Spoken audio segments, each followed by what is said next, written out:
Bonjour à toutes et à tous et bienvenue dans ce Kamel sans filtre. Notre invité du jour, c'est David Gavrois, l'entrepreneur parti de presque rien pour bâtir un groupe incontournable de la communication et du marketing au Luxembourg. CEO de DG Group, il est derrière la création de Noosphère et a réalisé selon moi un grand coup de maître il y a quelques années en rachetant Yellow.lu. Visionnaire et franc-parler, il assume, il bouscule les codes et il a été cap de nous rejoindre sur ce podcast. On va parler parcours, risques, vision du business, mais aussi de sa façon de voir le management d'équipe et le télétravail. Sans langue de bois, sans détour et sans filtre. Et comme d'habitude, n'oubliez pas de liker, de commenter, de partager et surtout de vous abonner.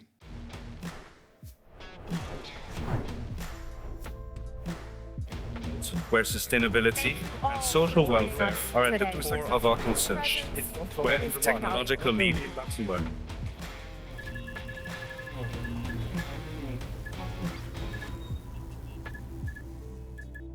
Bonjour David, Bonjour Kamel, comment ça va? impeccable, je suis super heureux d'être là. Ravi de t'accueillir dans ce podcast Kamel sans filtre. Est-ce que tu connais la règle? Il y a une histoire de Joker, c'est ça? C'est ça. Ouais, T'as une carte joker. ok, Je vais te poser toute une série de questions et tu pourras l'utiliser une seule fois pendant ce podcast. ok. T'es prêt? Tu seras vraiment sans filtre? Écoute, on verra bien. Ça sera à toi de me le dire. Tiens, Merci. c'est parti, on attaque. Hein. Est-ce que tu peux m'expliquer qui est David Gavrois?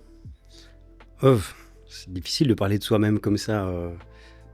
Qui je suis? C'est une question philosophique et existentielle. Donc, D'abord de manière professionnelle. d'accord. Qu'est-ce que tu fais? Je suis multi-entrepreneur. Donc, je dirige un écosystème de 5 entreprises avec une maison mère qui détient les 5 entreprises qui vont du domaine à la base. Mon métier, c'est le marketing, la communication, le design graphique. Donc, j'ai une agence marketing, Noosphère. J'ai un atelier publicitaire qui propose des solutions publicitaires Hello Déco. J'ai racheté en 2021 Yellow.lu, qui était à la base un annuaire en ligne. Pour gérer tout ça, il fallait un bureau comptable. On a décidé de monter le nôtre en interne, donc Z6 Consulting, bureau comptable et payroll. Et rachat en 2022 de Komodo, société de construction. On va revenir après à toutes ces choses-là et quel est le lien entre tout ça. Moi, je veux le lien Ouais. entre quelques-unes, mais pas avec le reste. Ok. Pour revenir un peu à ça, donc ça, c'est ce que tu fais de manière professionnelle et de manière personnelle. Tu es Ah. belge, tu viens d'où? D'origine belge, Ouais. je suis originaire du sud de la province de Luxembourg, très frontalier parce que luxembourgeois, français, Belgique, c'est à 2 km, donc j'ai vécu vraiment avec les 3 cultures. Je suis père de 2 filles et beau-père d'une fille aussi. Elles ont 16, 18 et 19. Ah ouais, ok. Ah ouais. Et voilà. Et Déjà, ça veut dire que t'es vieux en fait. bah ouais, je m'en suis pas rendu compte, mais ouais, 48 ans bientôt. Ok. Ouais, donc t'as commencé assez jeune. 29 ans, j'étais papa à 29 ans. Ok. Voilà. Donc toi, t'étais papa à 29 ans, tes filles 16, 17, 19, c'est ça? Mes filles 16 et 19 et ma Ok. belle-fille 18. ouais. Et donc, pour revenir justement à cet âge-là, quel était ton premier job? À moi, j'ai travaillé dans une boîte de construction. C'est marrant, il y a un lien. Boîte de construction à 14 ans, dans le maçon du village. J'ai bossé avec lui. En job d'été? Ou c'était... En job d'été pour commencer, ouais. Et j'ai travaillé avec un vieux monsieur qui faisait de la pierre de taille. Il taillait des pierres. Et moi, je les portais, je les emmenais là où il fallait. Donc, c'était assez physique. C'était main d'œuvre en fait. C'était juste ce que tu Main-d'œuvre, faisais. voilà. Et puis, il m'a appris aussi à poser un peu les pierres. Et tu posais des pierres de taille ou tu faisais la maçonnerie Alors, il m'a appris les deux. Donc, j'avais les bases. à 14 ans? Ouais. Jusqu'à quel âge? Ouais, j'ai fait ça 2 ans. Et Ok. puis après, j'ai bossé comme étudiant dans un supermarché où j'ai appris le retail Ok. dans les fruits et légumes. Voilà. Donc, Vendeur à l'étalage? ouais, non, c'est pas ça, mais je me levais à 4h du matin Ok. et j'allais mettre en place les fruits et légumes. Et l'après-midi, je travaillais dans un café dans le même centre commercial. Ok. Donc, j'étais serveur dans le café l'après-midi et tous les week-ends. Et voilà, il fallait que je finance mes études. Donc, Tu je bossais bossais. déjà comme un malade. Ouais, j'ai toujours travaillé beaucoup. Et tu te souviens de ton premier salaire? Alors ouais, il y a une grosse frustration par rapport à mon premier salaire parce que j'ai vraiment été sous-payé, beaucoup. J'ai vraiment pas reçu beaucoup et je crois que même encore aujourd'hui, j'en suis frustré de Et ça. c'était combien? C'était 250 € pour 3 semaines de travail. C'était... Ouais. c'était 8 heures par jour. ouais. Oh, voire plus. C'était avec le tailleur de c'était- pierre. Enfin, Ouais, avec ouais, le... ouais. Bon, j'ai appris beaucoup de choses, donc Ouais. on va dire que c'est une formation payée, mais c'était compliqué. Mais bon, voilà, c'était... Tu lui as dit, j'étais pas assez payé. Ouais, je lui ai dit, mais des années plus tard, Ah, et il t'a dit quoi? qui se rappelait plus. C'est souvent comme ça. Ouais, c'est ça, c'est ça. Et t'as fait quoi de ce Ouais. premier salaire? Alors, je rêvais d'acheter, ça n'existe plus aujourd'hui, mais une chaîne IFI, Pioneer. Et j'avais mis beaucoup d'argent de côté, et je me suis offert ma première chaîne IFI. J'adorais la musique, donc... C'était pas CD, chaîne IFI CD ou Ouais, t'avais il y du avait cassette? même, il y avait même encore un double deck cassette, je sais pas. Ah ouais, de C'est pour cassette. te dire, pour les jeunes qui écoutent, je suis un dinosaure, quoi. Ouais, maintenant, après, il y a eu le MP3, tout ça. Ouais, tu sais. ouais, Tu l'as encore cette chaîne IFI ou pas? ouais. Ah, ok, donc Ouais. tu la En gardes. fait, elle est toujours chez ma mère. Ouais. Ok. Alors, pour revenir à ton enfance, donc, travailler comme un malade, Ouais. ça vient d'où? Est-ce que tu... D'où te venait cette motivation? Une enfance pas alors heureuse, mais voilà, je mettais les vêtements de mes voisins. J'avais des voisins qui étaient plus âgés que moi et leur mère donnait les vêtements à ma mère. Donc c'est ça, c'est l'envie d'avoir une autonomie financière, l'envie de sortir de cette vie-là, l'envie d'être libre, l'envie de s'acheter des choses et voilà. T'as pas Et- hérité, quoi. Pas du tout. Ton empire aujourd'hui, Non. t'es pas le fils Ah non, ça d'un fait- riche belge de la province de Sud. Non, malheureusement pas. Mais par contre, mon copain d'enfance avait des parents hyper aisés. Donc lui, il avait tout. Il avait les Jordan quand ça sortait. Il avait absolument tout ce qu'il fallait à l'époque. Et je crois que ça m'a aidé à vouloir aussi avoir ce genre de choses. Mais il fallait que je bosse pour les avoir, quoi. Et tu ressentais comment t'étais... Quand tu voyais, t'étais un peu envieux ou pas du tout? C'était juste ou c'était cette Ah non. envie de te battre pour essayer d'avoir la même Ouais. chose? Jamais été envieux de Ouais. personne. Jamais. La jalousie, c'est un sentiment que je connais pas, ou être envieux ou quoi. Non, c'est plutôt les gens m'inspirent. Oui. Donc ceux qui réussissent mieux ou qui ont plus de choses que je voudrais, ils m'inspirent. Et donc du coup, je me dis, tiens, s'ils arrivent à faire ça, il y a une technique, je dois trouver comment. Parfait.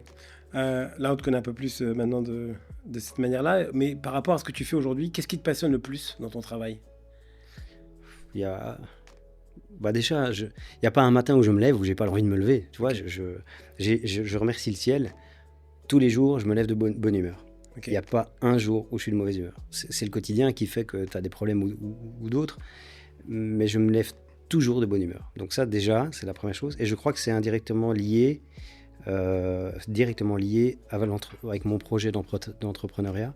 C'est-à-dire que je n'ai jamais eu les pieds de plomb. J'ai toujours envie de me lever pour aller faire ce que je vais faire.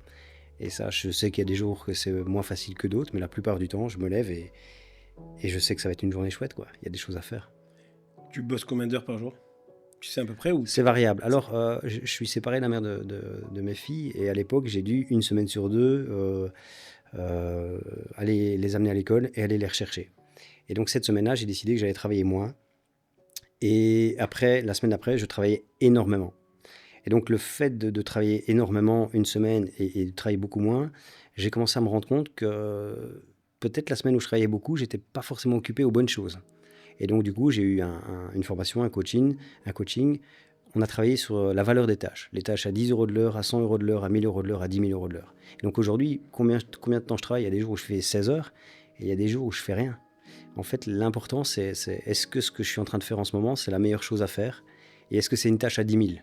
Oui. Tu vois, si je fais 16 heures à des tâches à 10, c'est pas important. Donc, il faut que je reste focus sur des tâches à 10 000. Et donc, du coup, ce qui est important, c'est la valeur des tâches sur lesquelles je suis occupé. Est-ce que tu as eu des échecs professionnels? Ouais, alors j'ai la chance, je croise les doigts, pas de faillite, mais frôler la faillite. C'est arrivé encore dans les années qu'on a vécues maintenant, c'est compliqué, tu vois, c'est toujours un équilibre fragile, donc c'est difficile. Mais les plus gros échecs, c'est avoir perdu des projets qu'on aurait pu gagner. Par exemple? Je me rappelle, enfin, un projet qu'on a gagné, pardon. On a gagné Monsieur Bricolage Belgique, Ok. gros budget, 10 agences en compétition, donc 3 mastodontes belges. On est Contre nous sphères. Hein. avec nos sphères. Ok, ouais, avec ouais. nos sphères. Ouais. Et un gros budget, donc confidentialité, je dois taire le budget, mais un gros budget. Et j'ai pas la présence d'esprit de faire signer les contrats tout de suite. Et il y a un nouveau responsable marketing qui arrive quand on a été sélectionné, parce qu'on a gagné à l'unanimité. Et l'année d'après, ils ont switché l'agence, ils ont choisi quelqu'un d'autre. On n'était pas lié avec un contrat, rien du tout. On n'a même pas eu le temps de faire nos preuves ou de voir les choses. Et ça, c'était un échec cuisant. Je n'étais pas un homme d'affaires. Donc là, j'ai dû apprendre à devenir un homme d'affaires, à valider des contrats, me rendre compte qu'un contrat, c'est pas d'une personne à une autre, mais c'est d'une société à une autre. Donc c'est toutes des choses, j'ai appris dans le dur. Voilà. Donc toi, tu penses qu'un contrat, c'est plutôt société à société, c'est pas forcément personne. Ouais. Alors il y a un contrat moral, mais imaginons, on passe un contrat tous les deux et je me tue. Ah oui, ouais. Le contrat, il n'est pas valable. Donc c'est entre les Malgré sociétés. le fait que j'ai entièrement confiance en toi et que je sais que tu vas honorer ta parole. Ça n'a rien à voir. Moi, je fonctionne comme ça. Moi, je regarde les gens droit dans les yeux, je te serre la main et le contrat est fait. Mais légalement, c'est entre sociétés que ça se passe. Donc j'ai appris à le faire, quoi. D'autres échecs, c'est avec des collaborateurs. J'ai appris le management. J'ai démarré en 2008. J'avais des copains, j'avais pas des employés. Et mes copains, on faisait les mêmes choses, sauf qu'on n'avait pas les mêmes problématiques. Donc j'ai pas compris ça. Donc le management, je l'ai appris à la dure, à force d'échecs. Soit des déceptions, soit des choses que j'ai mal gérées moi, des exemples comme ça, il y en a des centaines. Et après, c'est compliqué de se séparer de quelqu'un qui a un copain et qui en même temps va bosser pour toi, quoi. C'est très très dur, c'est très dur. Donc il faut être très factuel, revenir voilà, tu reprends le contrat de travail de base et tu dis voilà, tu es engagé pour ça, et voilà, même si on est des amis dans la vie, et voilà. Et ils le prennent mal ? Ça capote. Ouais, tout le temps. En fait, plus aujourd'hui, parce qu'aujourd'hui, je suis plus du tout, je suis un vrai patron aujourd'hui, mais à l'époque, c'était toujours moi le méchant, ouais. C'était compliqué. Donc les échecs, c'est aussi dans ma façon de gérer les choses. J'aimerais bien des fois aller parler au David de 2008 et lui dire non, c'est pas comme ça qu'on gère les choses. Il faut être beaucoup plus professionnel. Justement, là c'est le David de 2008, mais si je parlais au David qui était qui avait son job d'été avec le maçon, tu lui dirais quoi comme conseil ? Je changerais rien. Je changerais rien parce que j'étais un jeune gars courageux qui croyait en quelque chose. Le seul truc que je lui dirais peut-être, aie moins peur. T'as des capacités, aie moins peur, aie confiance en toi.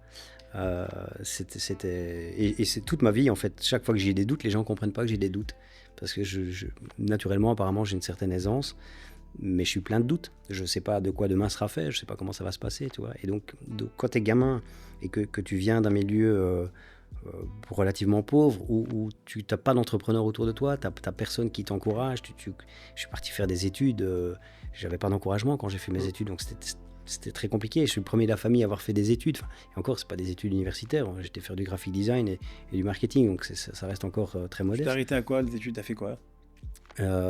Du graphic design, publicité, donc okay. Et puis alors j'ai découvert le marketing dans mes études supérieures. Je suis tombé amoureux du marketing, là j'ai fait une formation au cours du soir. Et le marketing m'a plus jamais quitté. C'était vraiment quelque chose qui était en moi naturellement, tu vois. C'était voilà. Mais là, on va de manière chronologique. Et ensuite, il y a eu une sphère, c'est à quel moment ? Donc, quand tu as quitté tes études, tu étais graphic designer, marketing. Qu'est-ce qui s'est passé après ? Comme tous bons élèves, j'ai réussi et puis j'ai cherché un job. J'ai trouvé un job de graphiste dans un petit studio. Qui s'appelait comment ? Ça s'appelait Everest. Ça n'existe plus aujourd'hui, mais c'était un petit studio. Il y avait deux fondateurs et moi là. Et je me suis un peu enterré, là, j'ai perdu un peu du temps. Moi, j'ai acheté ma première maison, je travaillais dans ma maison. Tu sais, j'avais un bon salaire, pas un bon salaire, un bon travail, de la sécurité, ma maison. Je suis arrivé un peu dans Tu étais déjà content de ce que tu avais ? Ouais, mais enfin... Moi, j'ai jamais été satisfait de ce que j'avais. J'ai toujours été en conquête. Il s'est passé quelque chose, c'est qu'un des deux associés a fait un burn-out et je me suis retrouvé du jour au lendemain à tout gérer. Enfin, gérer niveau graphique, niveau gestion client, etc. Hein, pas toute la boîte et tout.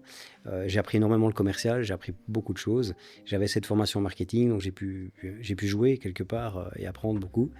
Et puis après, je suis parti dans une agence où j'étais account manager la première année. Je suis parti après 5 ans, je crois. Je suis resté 3 ans et demi, 4 ans dans une autre entreprise et comme account manager, et après 1 an j'étais directeur commercial. Voilà, c'était quoi le nom Le nom de la boîte ? Comed. Ah, Comed, oui. Elle existe encore, mais enfin, je sais pas si elle existe encore, mais elle a fusionné là. Ça existe encore, hein, ça appartient au groupe Edit Press, mais je suis pas trop, donc. Donc t'as quitté. Crénosphère. From scratch. Tout seul. From scratch, ouais. 0 client. Non, j'ai eu quelqu'un qui m'a aidé. D'ailleurs, le gars à qui j'ai racheté la boîte de construction à l'époque m'a aidé à financer parce que j'avais pas beaucoup de moyens. J'ai vendu ma moto pour créer ma première boîte. Donc, et il me manquait un peu d'argent, donc il m'a aidé. Et j'ai démarré seul, sans client. J'avais une super relation avec le directeur de Deleuze et l'équipe de Deleuze Marketing Belgique. Ils m'ont dit on va te suivre. Puis au dernier moment, ils se sont dit non, on va pas te suivre, on va. Voilà. Mais j'ai pas créé la société parce qu'ils allaient me suivre. Oui. C'est quand j'ai créé la société qu'ils m'ont proposé de me suivre. Et finalement, je préfère comme ça parce que comme ça, il y a eu un vrai pitch, il y a eu un vrai concours et j'ai gagné le concours 3 ans plus tard. Chez Deleuze. Ouais. Et ton premier client, c'était qui? Tu te souviens ou pas? André Kaiser, je le salue et je le remercie.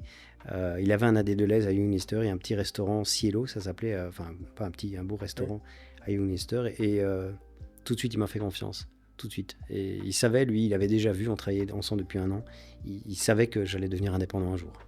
Il avait vu en moi. Voilà. Donc tu crées Nosphère. Je crée Nosphère en 2008, ouais. Combien de temps ça reste? Après, tu... Alors, les autres étapes? Le pire que j'ai fait, c'est d'engager des gens qui faisaient mon boulot. En fait, j'ai eu de plus en plus de travail. Et donc, ce que j'ai fait, c'est que j'ai engagé des gens pour faire les tâches à 10 000, dans ce dans quoi j'étais fort. Donc, du coup, j'ai dû suivre ces gens-là dans le travail qu'ils faisaient au quotidien. Le soir et les week-ends, je faisais de l'administratif, je faisais des devis, je faisais des factures, etc. Et c'est seulement 3 ans plus tard où j'ai engagé ma première assistante où ça a changé ma vie, quoi. J'aurais dû le faire bien avant, mais j'avais pas j'avais pas les formations, j'avais pas tout ça. Tu as pris des COO, des CMO, etc. Chose que tu aurais pu faire alors que tu aurais dû prendre une simple assistante au début. Ouais, c'est ça. Comme ça, moi, je faisais le rôle de créa et marketing stratégique. Et voilà. Et donc, du coup, je suis devenu un patron à suivre les gens, à payer des gens, à subir les gens. Et j'ai pas compris, en fait. Et quand j'ai eu le nez bien dans la merde, à un moment donné, je me suis réveillé, je me suis dit, peut-être que j'ai besoin d'un coach. Et donc là, j'ai fait appel à un coach qui m'a aidé énormément. J'ai connu ce coach ou... Fabien Delao, c'est un gars en Belgique, il m'a beaucoup aidé. Ouais. Et ça marche comment avec un coach? Il te dit quoi? Qu'est-ce qu'il a changé en toi? Moi, je suis un peu... Alors, moi, je sais pas si j'ai pas plein de coachs ou ce que j'ai des coachs. Je sais que j'ai plein de gens qui me disent des choses, des conseils, etc. Mais aller voir un coach et qui te dit ce qu'il y a à faire... Alors, il te dit pas ce qu'il y a à faire. La première chose, c'est qu'il dit, voilà ce que je te dis. T'achètes ce qui t'intéresse. Tu vois, aujourd'hui, je suis devenu coach aussi, donc j'arrive à donner des conseils aussi. Mais conseiller, c'est pas dire tu dois faire ça. Conseiller, c'est montrer qu'il y a un chemin et tu peux suivre le chemin si tu veux aller dedans, quoi. Mais bon, il y a eu lui, j'ai par la suite travaillé avec deux mentors à Paris qui m'ont aidé à changer de mindset, travailler la joie et la légèreté. Tu vois, j'étais tout le temps débordé, tout le temps énervé, tout le temps stressé. Il fallait que ça change, quoi. Et là, t'es plus du tout. Ah si, parce que la conjoncture, elle fait ça. Mais mes boîtes, c'est pas moi. Ouais. Tu vois, si tout devait s'écrouler demain, moi, j'ai fait ce que je devais faire, quoi. Spoil pas une des questions que je te poserai.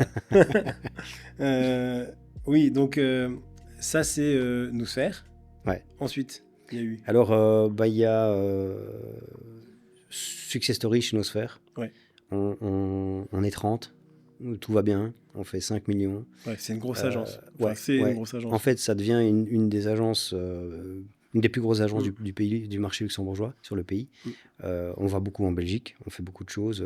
Paris, j'arrive pas trop décrocher à cette époque-là des choses. Et puis, je fais une première erreur stratégique. Peut-être dû à l'ego, je sais pas, je rachète une boîte qui s'appelle Z6 Création, petit studio graphique, et en fait il y a des gens dedans, ils font un peu du digital, moi je suis hyper orienté digital, et on tombe d'accord, les gars viennent chez Nosphère, et je mets et Z6 Création est une coquille vide, donc on l'utilise plus, c'est une boîte qui est là, on l'utilise plus, mais sauf que je prends le staff et je le mets chez Nosphère, et là c'est pas du tout le même ADN. C'est pas du tout les mêmes engagements, la même volonté. Et là, je perds un peu le contrôle du truc. Ça s'achète cher, une boîte comme ça? Alors, celle-là, elle valait pas grand-chose, donc ça s'achète pas trop cher. Il y avait du cash dedans. Je crois qu'on paye plus ou moins 400 000 € la boîte. Enfin, quand je dis pas grand-chose, c'est parce que vu qu'il y a de la trésor dedans, c'est pas une grosse opération. Mais ça se paye cher d'une autre façon. J'aurais dû travailler vraiment très différemment. En fait, j'aurais dû rester sur ma lignée, garder mon ADN de base, etc. Donc j'ai mis, si tu veux, j'ai une équipe A et il y a une équipe B et je mets l'équipe E dans l'équipe A et ça crée de la cacophonie, ça crée, les gens s'habituent pas et d'ailleurs ils sont pas là, ils sont pas restés. On a continué les collaborations avec certains membres, mais et c'est pas le problème des gens ou quoi, c'est le problème de la culture est pas la même. Donc là c'est une première erreur stratégique où là je paye cher. Et là, on commence à avoir de la dissonance dans l'entreprise. Ça devient compliqué, il y a du monde. Je gère pas bien au niveau management, donc je mets des responsables qui sont pas des bons responsables, qui n'ont pas des formations pour, etc. Et là, je merde complètement. Et je vais faire ma formation à Paris. On travaille sur le mindset, la joie et la légèreté, revenir à quelque chose de léger. L'enjeu tue le jeu. C'est une phrase que je retiendrai toujours. Et on joue plus, on s'amuse plus, on devient une boîte normale. On est là juste pour payer des salaires, pour faire du cash. Et ça va pas, quoi. C'est pas moi. Et donc, il faut absolument que ça change. S'amuser. Ouais, c'est la base. Et donc, rachat de Z6 Création, ça cafouille. Je recadre les choses, je remets les choses en place. On ramène le jeu, on ramène la joie, l'amusement, des projets. Parce que moi, tu vires des personnes ? Ouais, obligé. En fait, non, c'est plus précis que ça. Les gens partent. Les gens partent. Ouais. Les gens partent parce que je leur dis voilà ce qu'on va faire maintenant. C'est avec ou sans toi, c'est toi qui décides. Et je pense qu'on a dû licencier 1 ou 2 personnes sur. Oui, ça va. Non, mais il y en a 12 qui sont partis. Ok. Ouais. Qui ont été remplacés par la suite. Hein, mais c'était important de revenir à mon ADN. Voilà. Et alors après, j'ai des gens qui bossaient super bien. Tu parles d'échecs, j'ai des gens que j'ai adorés, qui bossaient vraiment comme des fous, qui ont fait des burn-out parce que d'autres qui étaient dans la boîte faisaient pas le boulot. Et je te jure, je leur disais, ne donnez pas tout ça à l'entreprise, elle vous le rendra pas, quoi. Je voyais les gens exploser en plein vol et ça, j'étais démuni, je savais pas comment faire. Et donc après, comment tu fais pour gérer ça, justement? Parce que généralement, c'est les plus engagés. Ouais. Et les plus engagés, ceux qui font toujours le plus, qui malheureusement, c'est ceux sur lesquels on compte à chaque fois le plus. Ouais. Et malheureusement, qui après, ils se retrouvent avec trop de travail. Parce que c'est les seuls qui sont bons, et en fait, tu donnes ça parce que tu sais que eux, ils vont faire le taf comme il faut. Ouais. Comment tu as fait pour gérer ça? Là, ici, j'arrive sur ce qu'on appelle le nectar. Donc, j'ai mis en place une stratégie sur 3 cercles. J'ai mon noyau dur, ce que j'appelle un noyau mou, et le 3e cercle, c'est les ressources humaines. Alors, ceux qui vont entendre ça, ils vont trouver ça dégueulasse. Hein. J'ai les richesses humaines dans le cercle 1 et le cercle 2, et les ressources humaines dans le cercle 3. C'est toi qui décides dans quel cercle tu vas. Si tu te rends indispensable, tu vas passer forcément dans le noyau mou, ça veut dire des gens indispensables à la boîte. Les ressources humaines, ce sont des gens qu'on va énormément respecter. Il n'y a pas ça, c'est hyper important. Hein. Le respect, les valeurs humaines, la considération, donc tout ça, il y a. Par contre, si ça ne va pas, c'est one in, one out. Oui, il n'y a pas d'émotion. C'est remplaçable. Je veux dire, ce qu'ils font, c'est pas. C'est ça. C'est des fonctions on va dire support, mais. C'est un peu ça.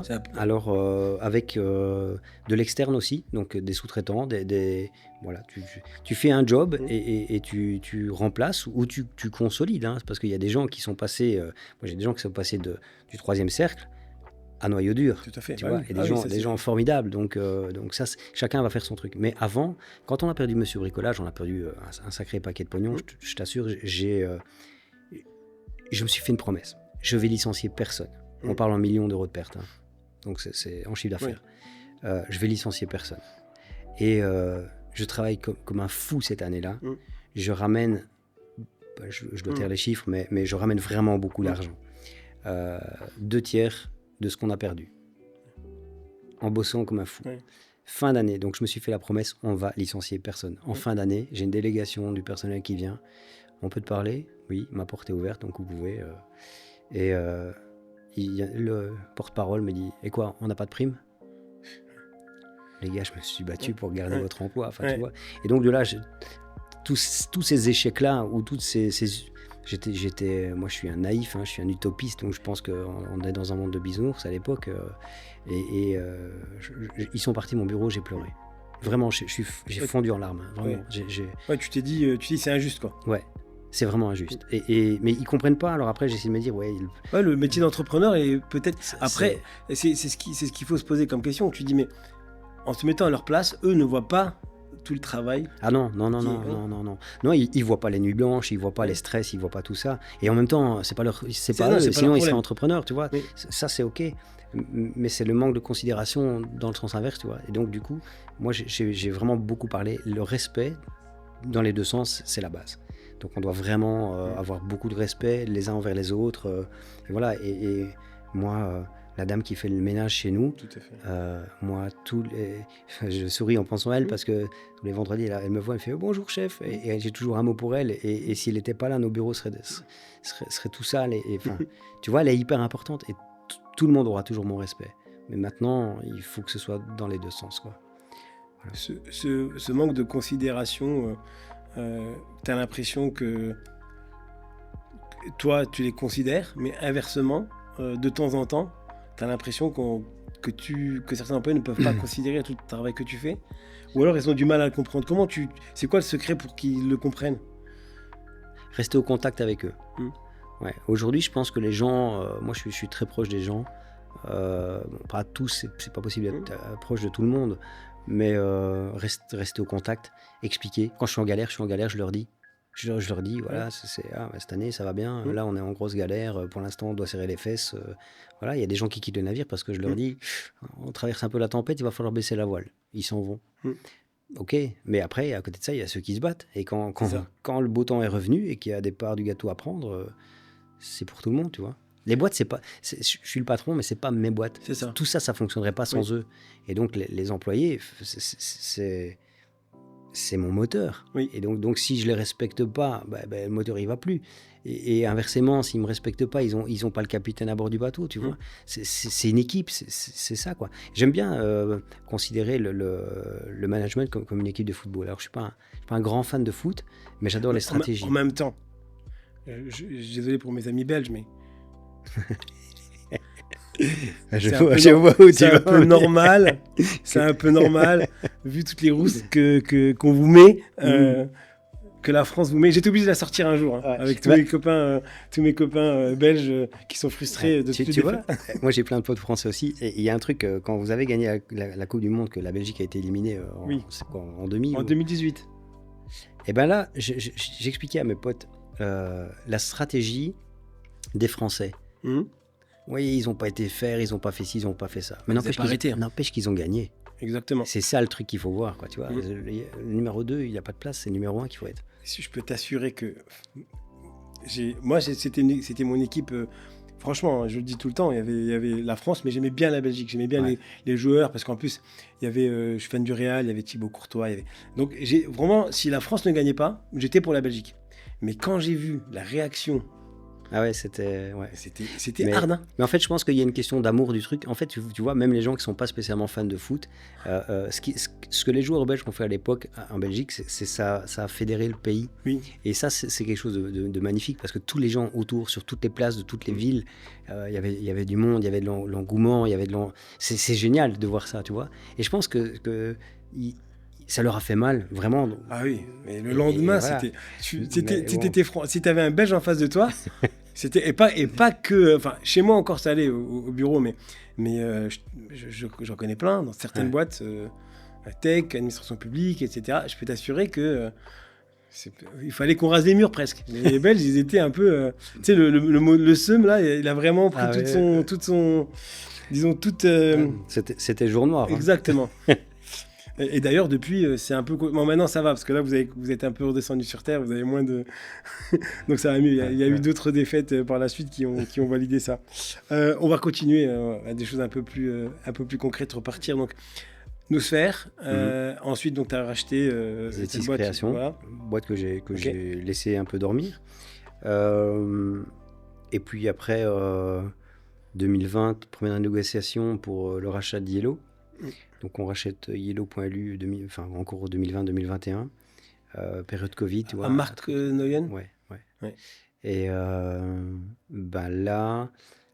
c'est pas une boîte que je vais intégrer, ça devient quelque chose de complètement différent. Je suis patron, j'ai créé une entreprise. Donc là, ça fait quand même déjà des années que je suis patron d'entreprise et entrepreneur, donc je suis en terrain inconnu à ce niveau-là. Par contre, je suis pas du tout en terrain inconnu et dans le rachat d'une structure, ni dans la reprise des gens dans une structure.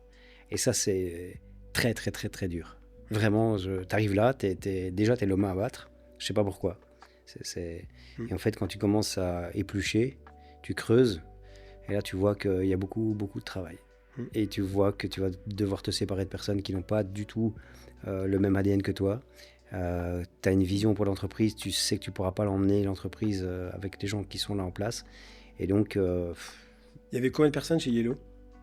15-16, je crois, à l'époque. Tu vois, de l'extérieur, tu as l'impression que c'était énorme. Parce que c'était le concurrent peu moins d'Editus. Ouais. Donc, je trouvais que c'était... Ils ont été 40. Je pense qu'ils ont fait du downscaling parce qu'il y avait... il n'y avait certainement pas les rentrées qu'il fallait. Donc, Pour rappel, ils faisaient quoi, Yellow? Donc, pour rappeler à ceux qui ne le connaissent pas, même si qu'au Luxembourg, tout le monde connaît. Bon, il faut dire que les choses ont beaucoup évolué, encore plus maintenant dans les 5 dernières années, mais c'est à la base un annuaire qui référence les entreprises. Donc, mais c'est un peu... les pages jaunes. C'est les pages jaunes, ouais, c'est ça. Et donc, la marque est connue, c'est ça qui m'intéresse, c'est que la marque, elle est connue au niveau national. Et donc, le but du jeu, c'est d'utiliser cette marque-là pour pouvoir servir tous ceux que je ne peux pas servir avec Nosphère. Tu vois, Nosphère, c'est un ticket d'entrée. Bon, maintenant, on a beaucoup discuté, on a revu un peu les choses. C'est un ticket d'entrée quand même relativement élevé parce que si tu veux faire un marketing efficace, tu ne peux pas arriver avec 5000, c'est pas possible, quoi.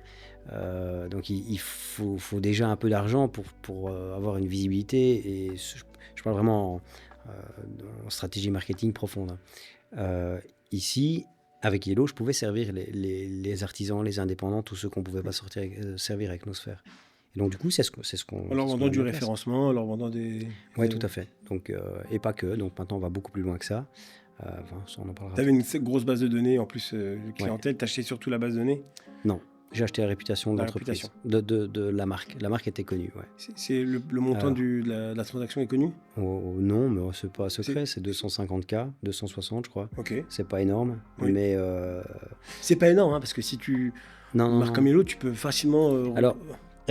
rentabiliser sur... tu dis, ça fait 50K par an sur 5 ans. Sauf que quand tu prends 300 noms au téléphone et que tu te rends compte que la marque, elle est mal perçue, tu déchantes un peu. Donc, celui qui vend, il a toujours... il embellit les choses, tu vois, il embellit le truc. Et moi, j'aurais pu reprendre la boîte, la laisser tourner comme ça, réduire un peu la masse salariale et dire, OK, je fais du cash et c'est bon, quoi. C'était pas du tout mon projet. Mon projet, c'est un projet durable et d'ailleurs, on en a beaucoup souffert à cause de ça parce que le but, c'était d'abord, on va recréer un besoin chez nos clients, on va leur réexpliquer ce qu'on fait. Donc, c'est one-to-one, c'est bâton de pèlerin, c'est refaire à l'ancienne, etc. Et au final, j'ai remis, là maintenant, j'ai repris la direction opérationnelle il y a quelques mois, suite au départ du directeur opérationnel qui était là. Et je reprends mon bâton de pèlerin, comme à l'époque je faisais avec Nosphère, quoi. Et c'est ce que tu aimes faire? Alors, ce qui est bien, c'est que ça redonne fin. En fait, tu vois, la société, elle va bien, mais elle ne fait pas les chiffres que j'aurais voulu qu'elle fasse. Elle a un potentiel de dingue, elle sert des clients avec énormément de qualité, donc on fait de la créa, de la qualité, on fait vraiment du bon travail. Il y a vraiment les bonnes équipes, il y a ce qu'il faut dedans, mais... en fait, il ne faut pas être dans le confort pour faire des bonnes choses. Il faut se remettre dans l'inconfort. Et ça fait 1 an que je travaille en me remettant dans l'inconfort. Parce qu'on parlera après de la boîte de construction. Construction, l'année dernière, c'était un peu chaud. Oui. Et ben, tu te remets dans l'inconfort et c'est un peu dans les Rocky, tu sais, quand il va rechercher l'œil du tigre, etc. Oui. Moi, je me suis... Exactement. Ouais. Et ben, je me suis remis, si tu veux, je suis reparti dans la salle où tu as l'œil du tigre. Et je suis redescendu de ma zone de confort, enfin où j'étais plutôt bien, pour aller refaire des matchs, quoi, et retrouver goût à tout ça. C'est un beau parallèle du tigre. Ouais. Quand il t'arrive une claque ou un truc comme ça, c'est là que tu reviens et que plus motivé que jamais. Et j'en connais, moi ça m'est arrivé, ça arrive à pas mal de monde aussi. Et là tu reviens encore plus fort. Ah ouais, moi j'ai une détermination comme j'ai jamais eu. Ouais. Alors j'ai 48 ans, enfin je vais avoir 48 ans là, mais j'ai la niaque. J'ai vraiment la niaque, j'ai vraiment faim, tu vois, j'ai vraiment envie et je suis passionné. Donc, Et ça vient d'où cette faim là? selon toi? L'enfance, certainement, ouais. On a toujours notre petit enfant intérieur. Tu sais, quand tu mets les vêtements de ton voisin, l'ego, il en prend un gros coup, hein, donc c'est pas bien. J'ai des parents, un père qui a arrêté de bosser à 38 ans, une mère qui a arrêté de bosser à 40 ans. Pas un environnement d'entrepreneur. Et moi, je voulais me sortir de ces conditions-là, quoi. Et après, quand tu te bats et que tu as des résultats, ben, tu en veux plus. Tu veux plus de résultats. Donc, mais tu te bats. Et le seul truc, c'est qu'il n'y a rien qui tombe du ciel.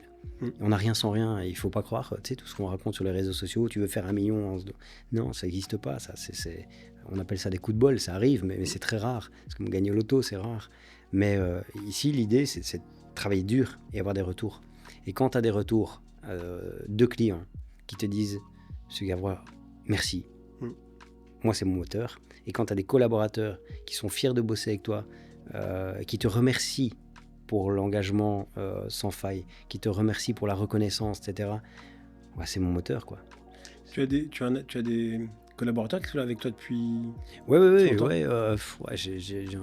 j'en ai quelques-uns qui sont là depuis 13 ans, 10 ans, Ok. 8 ans. Oui, mais le noyau dur est là. Hein. Ok. Le noyau dur est là. Et c'est des gens... Donc ça, c'est donc Yellow. Après, t'as encore eu d'autres Ah, sociétés. 2021, Ouais. Yellow. Ça, c'est en pleine période Covid, t'as Ouais. acheté. Ouais. J'ai récupéré les gens après le Covid, je te Ouais. dis pas. C'était Ah, c'était chaud. Hein, c'était Ils voulaient chaud. tous faire du télétravail. Ah tout ouais, ça. non, mais ça, c'était le carnage. Le télétravail, c'est le carnage. J'ai d'ailleurs dit stop, on arrête avec ça parce qu'il y a Donc t'as pas de télétravail chez toi? Non. Ah, ok. En fait, j'ai mis en place Ça serait bien, je vais demander ça serait bien que mes collaborateurs écoutent ce que tu dis là. Donc pas de Alors, télétravail, on non, est d'accord? pas de télétravail. Alors, je t'explique. Le truc, c'est que l'idée, c'est de laisser la liberté à l'individu. Donc, je prends l'exemple. Moi, j'avais une semaine sur 2 mes enfants, et l'idée m'est venue de là. Je devais aller les rechercher. J'avais pas le choix, il fallait que je me libère. Mais tu sais, tu as 2 enfants, ton boulot, il doit quand même être fait, donc tu bosses le soir quand elles dorment, quoi. Et donc, je me suis dit, mais si moi je le fais, pourquoi mes collaborateurs pourraient pas le faire? Donc, ce qu'on a fait, c'est que j'ai mis en place, il y a quelques années, les horaires libres. On a lancé c'était un truc de fou. Est-ce que c'était une connerie ou pas? Parce que je veux savoir. Quoi? Ce que tu avais fait, c'était pas 4 jours pour 5 jours. Alors, non, au départ, c'était l'idée, puis on l'a pas fait parce alors, que... c'était quoi que tu voulais faire? Alors, les horaires libres. C'est ça. Donc, les gens arrivent quand ils veulent et ils partent quand ils veulent. Donc, ça, ici, et c'est toujours le cas. Hein. Ok. Donc, on ne surveille pas. Donc, si tu arrives à 11h le matin, on ne pose pas de questions. Ton boulot doit être fait, tu dois faire... Et il y a beaucoup de confiance. Hein. Oui. Mais je reviendrai après sur les trois niveaux. Et on parlait tout à l'heure des gens qui font un peu moins le boulot. Les gens qui abusent, ils sont tout de suite identifiés. On les voit. En fait, tu n'as pas besoin qu'ils soient là pour savoir s'ils bossent ou pas. Et donc, ce qui se passe, c'est que pas de télétravail parce que l'état d'esprit, on ne peut pas créer quelque chose quand les gens sont de tous les côtés. On peut pas, si le noyau est éclaté, on ne peut pas faire une bonne équipe. Tu vois, il faut que tout le monde soit là et qu'il y ait de la... Pour développer des idées, il faut qu'il y ait de l'énergie dans l'idée. Même pas 1 jour sur 5? Alors, non. Par contre, si tu m'appelles, enfin, pas moi, ou tu appelles ton directeur, tu dis, écoute, mon enfant est malade, pas de souci. Tu restes à la maison, tu fais du télétravail. Et on sait même bien que si ton enfant est malade, tu vas pas pouvoir faire du télétravail efficace. Tu restes à la maison, on te fait confiance.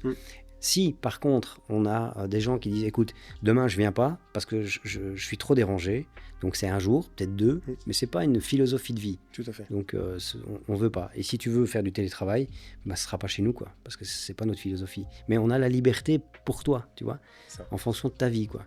Et si tu fais du sport et que tu veux te barrer à 4 heures, tu t'en vas, on te pose pas de questions. Tant que ton travail est fait. Tu livres. Ouais. C'est ça. Mais c'est pas que ça. C'est pas que le travail soit fait, parce que ça, c'est encore un état d'esprit. C'est que t'es l'état d'esprit. C'est qu'on sente ta dynamique dans l'entreprise. C'est qu'on sente que même si t'es pas là, t'es là. Exactement. On sente que t'amènes quelque chose. Tu vois, c'est ça l'idée. Et donc, juste pour le noyau, les trois cercles, ce que je suis en train de faire dans certaines entreprises, je fais du downscaling au niveau du staff. C'est-à-dire que ce que je veux, c'est un hectare. C'est plus avoir des employés. Tu sais, il y a quelques années, quand on a racheté le groupe, je me suis dit, je veux qu'on soit 100, 150, je veux qu'on soit ça, qu'on fasse ça. Et en fait, c'est pas ça l'idée. L'idée, c'est qu'on se lève le matin et qu'on s'apprécie tous et qu'on fasse des choses dont on va être fier. Et donc, du coup, on réduit pour, dès qu'il y a quelqu'un qui est identifié et qui est juste là en présentiel, ok, toi, tu fais pas partie de notre état d'esprit. Il faut que tu partes. Parce qu'on a des gens sur qui on compte et qui se battent. Et tu disais tout à l'heure, une des causes du burn-out. Bon, le burn-out, c'est un sujet que je connais relativement bien. Quand tu as quelqu'un qui bosse bien, c'est comme un clou. Tu tapes tout le temps sur le clou droit, tu ne tapes pas sur le clou qui est plié. Et donc, du coup, c'est tout le temps les mêmes qui faisaient le boulot. Et donc, on les a identifiés, ces gens-là, et on les a remerciés. On les a poussés à partir parce qu'ils tuent nos boîtes. Et ce sont eux, et en dehors, ouais, j'ai pas assez payé, ouais, j'ai pas ça. C'est ceux qui se plaignent le plus. Oui, absolument. Donc du coup, on a le nectar. Et si on a du gâteau, il y a une part pour tout le monde, tu vois. Ça, si on a un gâteau au niveau des bénéfices, quoi. Burnout, t'as déjà eu... Est-ce que tu as été limite de burnout, toi? Alors, ouais, moi, je pense que j'en ai fait plusieurs. Ok. Ouais, dans toutes ces périodes-là, il y a un jour où mes jambes ne voulaient pas descendre de la voiture. Ok. Donc, je suis rentré chez moi.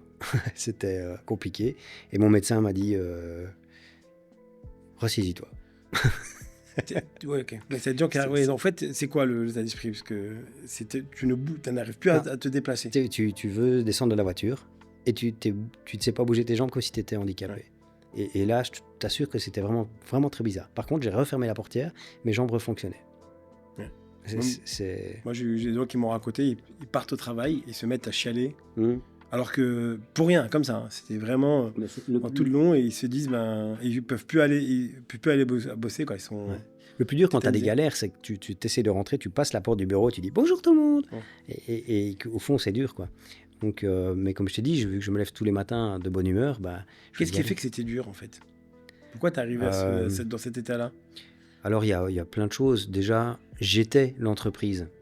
Donc du coup, tous les problèmes de l'entreprise, je les ressentais comme si c'était moi, tu vois. Donc j'ai réussi à faire de la dissociation.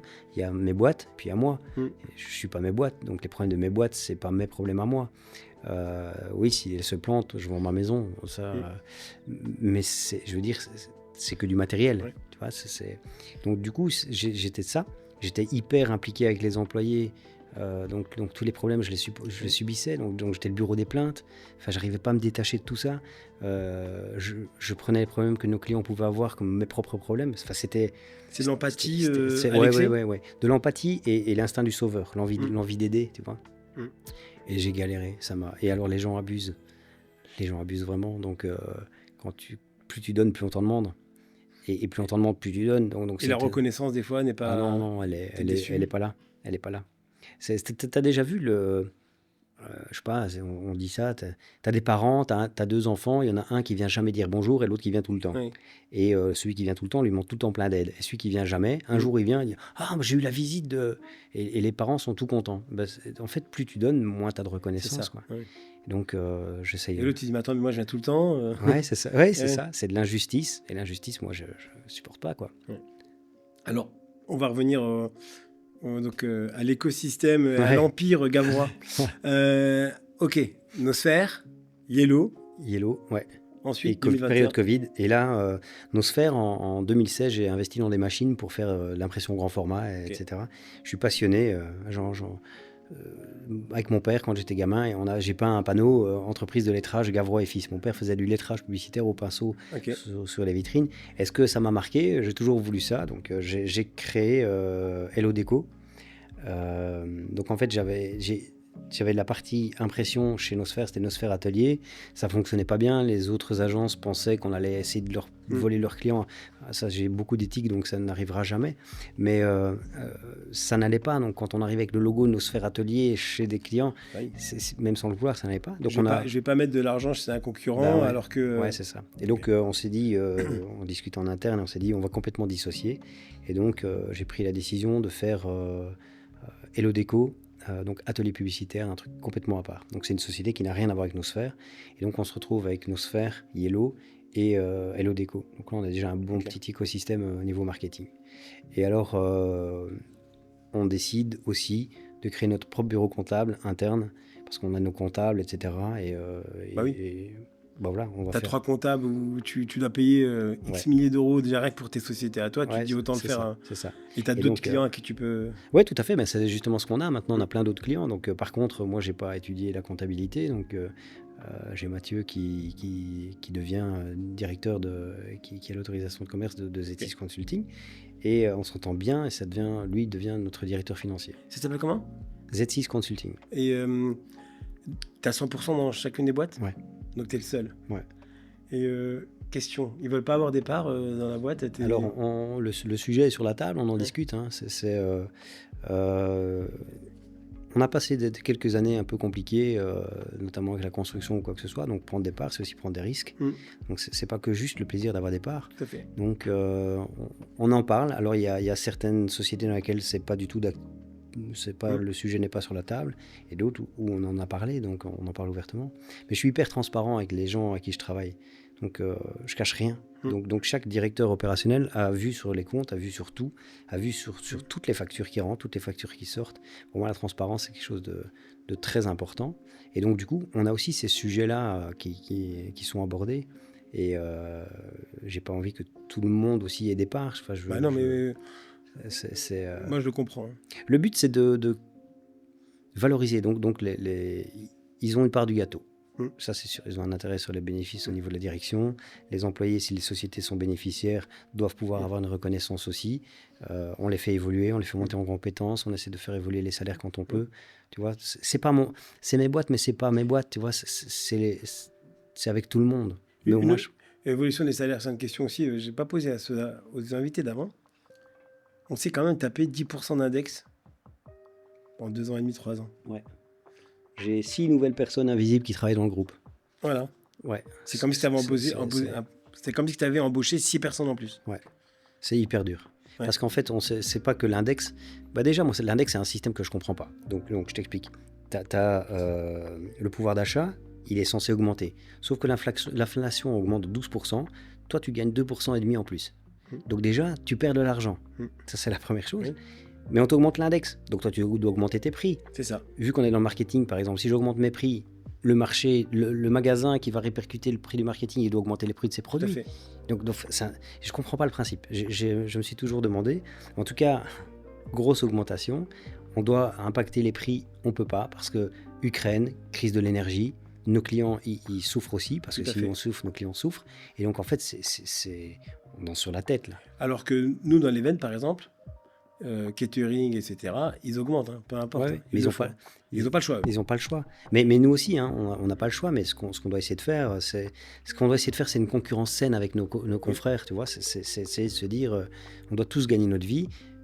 Moi, je veux de la transparence avec nos clients. Donc, on les assomme pas. Tu vois. Et les employés ne disent pas, écoute, on les a embauchés de 10%, on les a augmentés de 10% en l'espace de 2 ans et demi. Ouais. Si tu les augmentes pas plus, ils te disent pas, ouais, mais ça c'est l'index, ça compte pas pour l'augmentation. Tu l'as pas eu celle-ci ? Si, tout le temps. Mais tu sais, ceux qui te disent ça, c'est pas les bons. Les bons, ils te disent, je me bats avec toi. Si on gagne, j'en veux. Tu vois ? Et d'office, et ils ont même pas besoin de venir réclamer. Ceux avec qui on se bat vraiment, on leur donne une contrepartie tôt ou tard. Après, il faut comprendre la conjoncture. Tu peux te battre comme un fou si la société, elle fait pas de chiffres, elle se développe pas comme il faut. On ne sait pas donner ce qu'on n'a pas. Tu vois, donc il faut de la patience, il faut peut-être trouver d'autres façons de faire. Donc de la liberté, de l'autonomie aussi dans le travail, de la confiance, un cadre. C'est hyper important. On parle de marque employeur, on essaie d'avoir un cadre sain, tu vois, où les gens sont considérés, sont reconnus avec une bonne ambiance. C'est très très dur. Donc là, Hello Déco, la boîte fiduciaire, on va dire, comptable. Ça, c'est Z6 Consulting. Ouais. Après, un truc complètement, je vais pas dire lunaire, mais moi, quand j'ai vu ça, je me suis dit, qu'est-ce qu'il fout ? Tu as racheté une boîte de construction. Ouais. Je me souviens de l'annonce. Construction générale. Alors, explique-nous. Il y a plusieurs points. Il y a un parcours de vie. Donc, tu étais maçon quand tu avais 14 ans. Ouais, mais tu ne ris pas, mais j'ai aussi complètement transformé, moi, ma maison. Enfin, je dis moi, c'est prétentieux parce que moi, avec l'aide de mon frère, de mon père, de mon ex-beau-père, pas tout seul, mais j'ai fait énormément seul. J'ai travaillé pendant 2 ans dans cette maison sans arrêt, non-stop. Donc j'ai tout appris aussi sur le tas. T'as fait du carrelage Ouais, tout. J'ai tout fait. Donc, mais par contre, évidemment, je ne suis pas ingénieur en construction, donc je n'avais pas ces connaissances-là. Ouais. Mais ça m'a toujours passionné. Et après, je me suis dit, mais il faut que je fasse des investissements immobiliers. Et donc l'idée, c'était de faire des investissements immobiliers pour consolider quelque chose, pour laisser à mes enfants ce que moi, je n'ai pas eu quand j'étais gosse. Donc quand tu démarres dans la vie et que tu n'as rien, le chemin est plus difficile. Après, il ne faut pas non plus les mettre dans un cocon où elles doivent avoir le sens de la gagne. Parce que du travail, parce que sinon, s'ils ont tout... Voilà, ils ne seront pas armés pour la vie plus tard. Tout à fait. Et donc, j'ai eu l'occasion de racheter Commodo, la société qui appartenait au gars qui m'a aidé à lancer Nosphère. Ok. Donc la discussion, elle vient comme ça au départ. Et puis je rachète la société. Mais ça a beaucoup plus de sens que ce que la plupart des gens disent. Déjà parce que, d'une part, d'un point de vue investisseur, je diversifie mon portefeuille d'actions. Ça, c'est la première chose. Donc si un domaine va un peu moins bien, j'ai plusieurs structures, donc je vais diversifier. La deuxième, c'est je suis passionné d'architecture.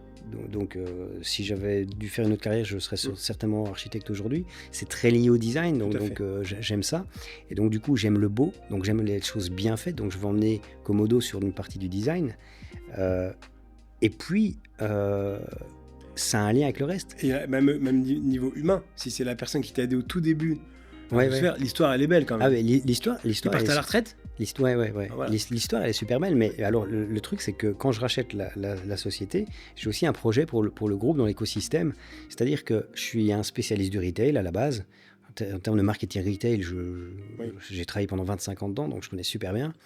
Là, dernièrement, on vient de désosser un magasin sport direct et on s'occupe de tout. On s'occupe de toute la partie parachèvement, partie signalétique. On fait qu'une partie et l'autre est faite par des confrères à l'étranger.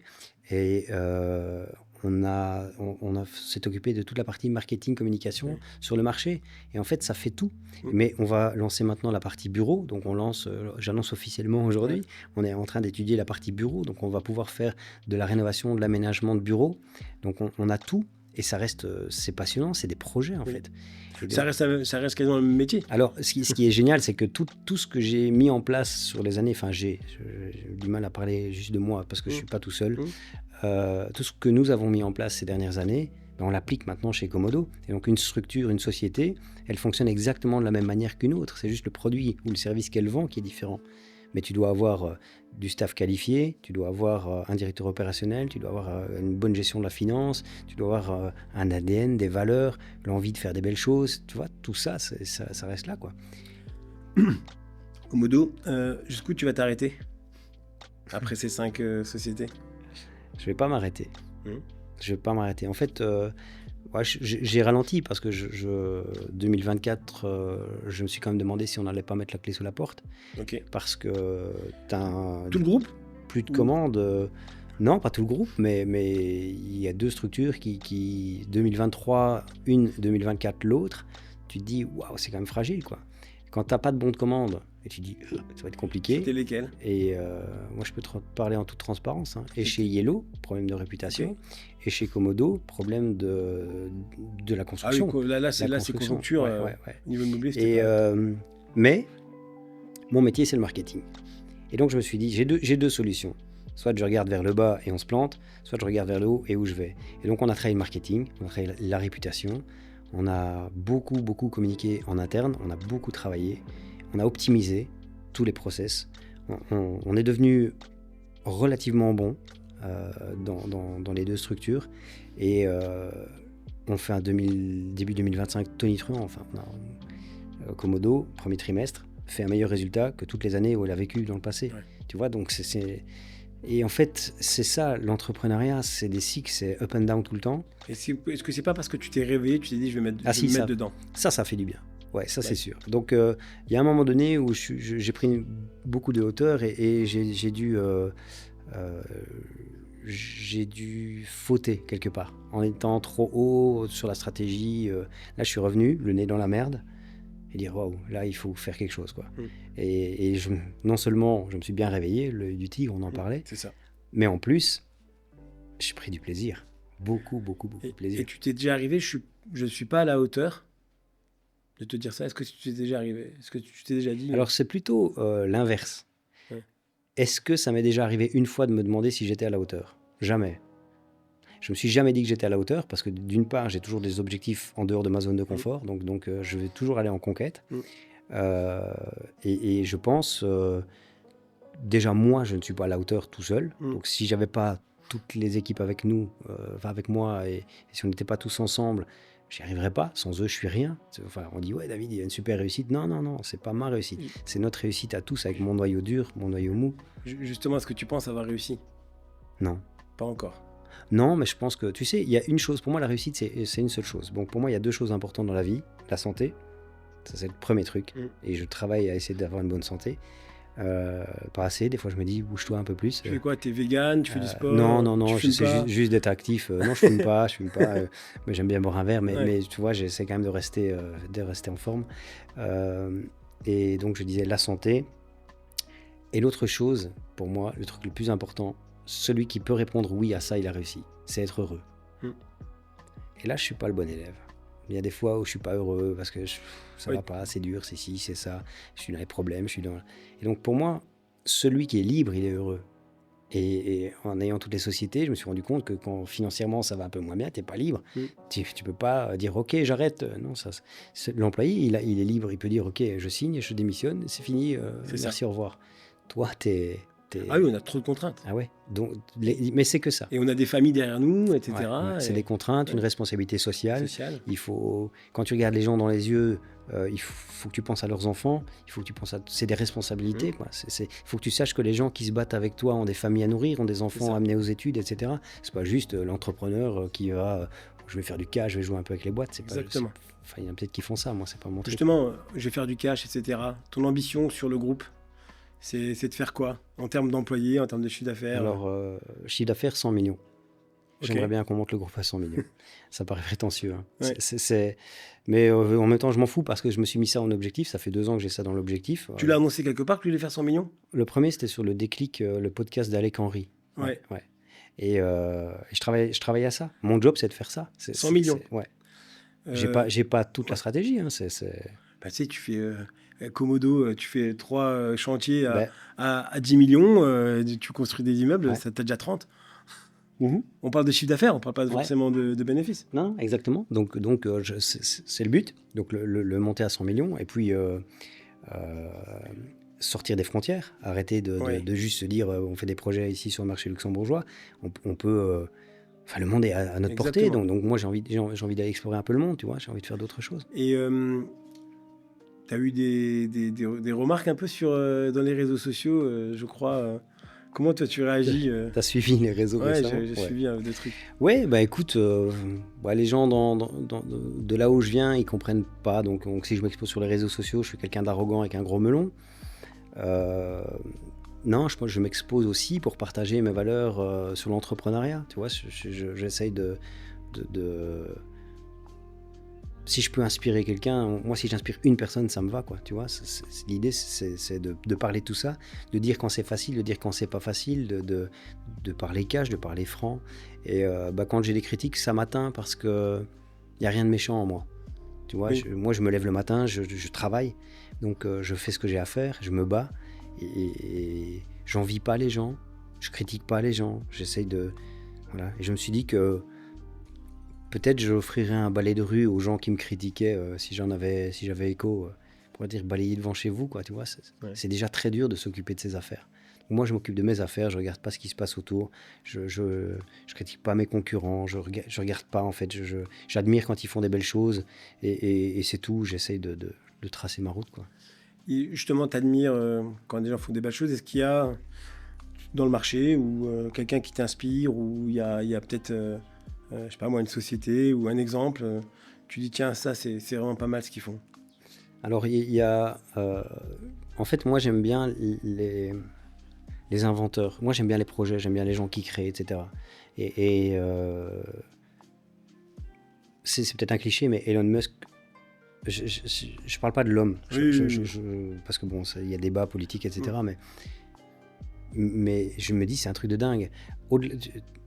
Il a lancé des fusées en réduisant le budget des fusées. Alors il n'est pas tout seul, hein, encore une fois, lui sans les équipes c'est personne. Hein. Tout à fait. Donc, il révolutionne le monde de la fusée, il révolutionne le monde de l'automobile, il fait bouger les lignes, lui il change le monde. Alors bien, pas bien, etc. Tous ces débats-là, donc ça c'est une première chose. Par contre je ne voudrais pas forcément lui ressembler parce qu'il a quand même l'air d'être bien perché, donc justement sur l'échelle de être heureux, je suis pas persuadé que ce soit un bon élève, tu vois. Donc, mais j'admire pour tout ça. Mon modèle c'était Steve Jobs, moi j'ai grandi avec lui et ça c'était vraiment voilà, alors oui, un peu arrogant, beaucoup d'ego, etc. Mais passionné par le produit, passionné par le design et je me reconnais beaucoup j'ai pas la réussite de Steve Jobs, mais je me reconnais dans ce souci du détail, le sens du beau, le truc. Oui, mais ça va pas se voir, hein, mais on va le faire quand même comme ça parce que c'est un état d'esprit que tu vas injecter dans tes projets, tu vois. Donc ces gens-là, ouais, j'ai eu une admiration pour ce qu'ils faisaient. Après, bon, l'humain, ça c'est autre chose. Là, ici, je te parle juste de professionnels, quoi. Il y a des boîtes comme Kawasaki qui vient de lancer une moto à 4 roues, enfin, c'est comme un cheval. Moi, je vois ça, je suis bluffé, quoi. C'est un truc de dingue. Tu dis, il y a vraiment des gens, des ingénieurs passionnés qui font des trucs de dingue. Mais j'aime aussi, malheureusement, j'ai oublié son nom, mais un gars qui présentait dernièrement comment il allait modifier l'agriculture avec beaucoup moins d'eau, en écoutant la nature, en revenant aux essentiels, etc. Tu vois, il n'y a pas que la tech, il y a aussi la nature. Il y a des gens qui se battent pour la nature, des gens qui se battent pour nettoyer les océans, pour tous ces gens-là. Moi, en fait, j'admire tous ceux qui ont un projet et qui vont à fond dans le truc. La tech, justement. Ouais. Quelle est ton appétence à la technologie généralement? Tous les potes avec qui je suis me disent de lâcher mon téléphone parce que mon téléphone, enfin voilà, dernièrement je vais à Paris avec ma fille pour son anniversaire, on fait un programme, j'ai pas touché mon téléphone des mains et elle avait dans son agenda tout le programme de la journée. J'ai juste fait tout ça, si j'ai fait envoyer, mais tout le programme de la journée, on l'a fait ensemble, j'ai pas touché mon téléphone, j'ai fait envoyer, c'était dans un agenda partagé avec elle. Et l'IA, le quotidien, enfin, c'est un outil formidable. Moi, je suis l'IA avec énormément d'intérêt. Enfin, c'est quelque chose je trouve ça incroyable. Alors, effectivement, ça fait peur parce que tu peux avoir...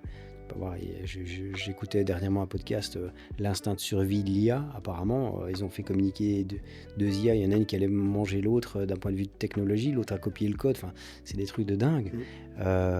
Mais moi, la tech, en réalité, Nosphère a été créé pour la tech. Parce qu'à l'époque, il y avait les agences traditionnelles et les agences web. Je sais pas, c'était 2008, tu vois. Et on n'arrivait pas à avoir cet état d'esprit de se dire il faut absolument avoir un seul pôle. Il n'y a pas de marketing digital ou de marketing traditionnel, ça n'existe pas. Enfin, Tout à fait. Et je ne comprenais pas ça. Et donc, du coup, j'ai créé Nosphère. Et Nosphère, l'idée, c'était de mêler et le digital. On parlait d'Internet. Hein. Nosphère a été créé au lancement de l'iPhone. Donc, il faut imaginer, aujourd'hui, ça paraît tellement loin. J'ai l'impression que c'était hier et ça paraît tellement loin. Et l'IA, donc, tu l'utilises au quotidien? Ouais. Pourquoi? Pour faire quoi exactement, les tâches? Alors, écrire un communiqué de presse. Tout. En fait, écrire à un ouvrier chez Komodo en portugais. Je veux communiquer avec lui. Je veux qu'il comprenne bien ce que j'ai à lui dire. Et je veux communiquer avec lui. Je lui écris en portugais. Simplement, une bonne communication. Il me répond en portugais, je tape ça dans l'IA, j'ai sa traduction parfaite. Tu utilises quoi?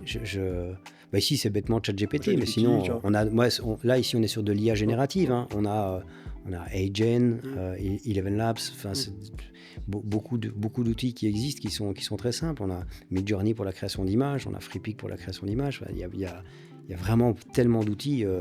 Tu as entendu parler de la fausse publicité de BMW dans l'espace? Non.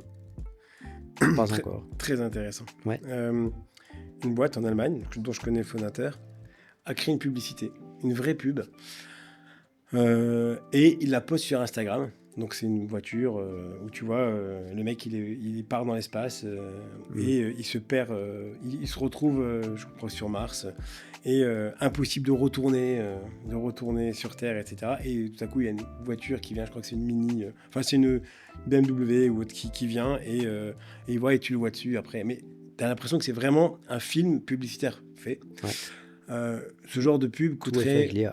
pourrait coûter 1 ou 2 millions d'euros. Le truc, c'est qu'après ce film-là, il y a le making-of, où tu vois des vrais acteurs qui expliquent voilà, comment j'ai fait, on est parti on a fait ci, on a créé un faux making-of.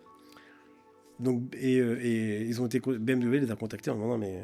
Et en fin de compte, le budget de ce truc-là, réduit, mais... fois 100. Mais c'est justement ça que l'IA va...